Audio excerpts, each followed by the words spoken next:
የኢትዮጵያ ብሔራዊ ምርጫ ቦርድ ግንቦት 24 2018 ዓ.ም ለሚካሄደው 7ኛው ጠቅላላ ምርጫ የመራጮች ምዝገባ እስከ ሚያዝያ 14 ሲያካሄድ የነበረውን የመራጮች ምዝገባ ማጠናቀቁን ገልጿል።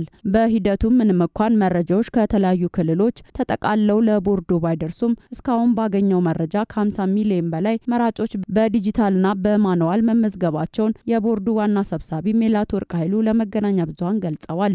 የመራጮች ምዝገባ በሚካሄድበት ወቅት አንዳንድ ያሏቸውና በቁጥር ያልገለጿቸው የምርጫ አስፈጻሚዎች የስነ ምግባር ግድፈት በፈጸሙት ላይ እርምጃ መውሰዱንም አስታውቋል። በአግባቡ ስራቸውን ባልፈጸሙ አስፈጻሚዎች ላይም ቦርዱ እርምጃ ወስዷል። ነገር ግን በብዙ በከፍተኛ ቁጥር ያሉት ይሄንን ስራ በታማኝነት አከናውነዋል።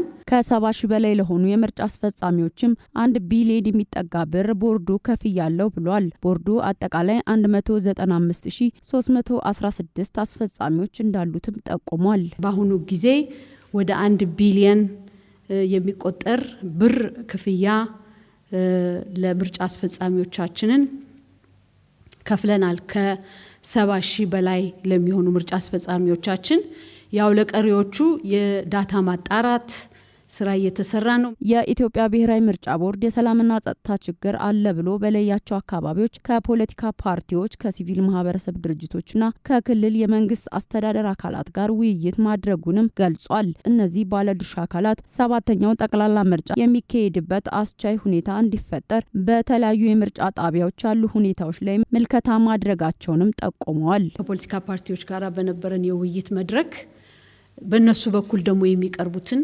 የጸጥታ ስጋት አለባቸው የሚባሉትን አካባቢዎች ለመለየት ጥረት ተደርጓል።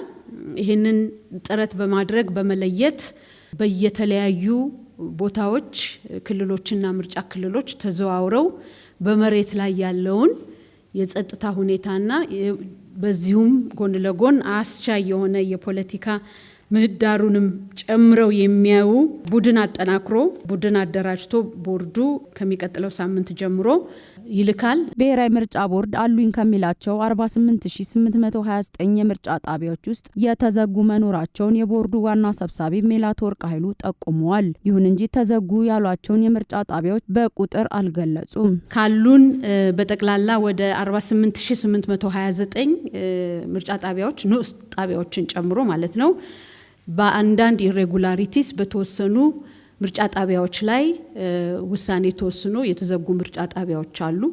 እነሱ እንግዲህ በሂደት እየተጣሩ ቦርዱ አግባብ ያለውን ውሳኔ ይሰጥባቸዋል ማለት ነው። የኢትዮጵያ ብሔራዊ ምርጫ ቦርድ የማንነትና የወሰን ጥያቄ በሚነሳባቸው አካባቢዎች ዙሪያ ከፌዴሬሽን ምክር ቤት ጋር እየመከርኩ ነው ሲል አስታውቋል።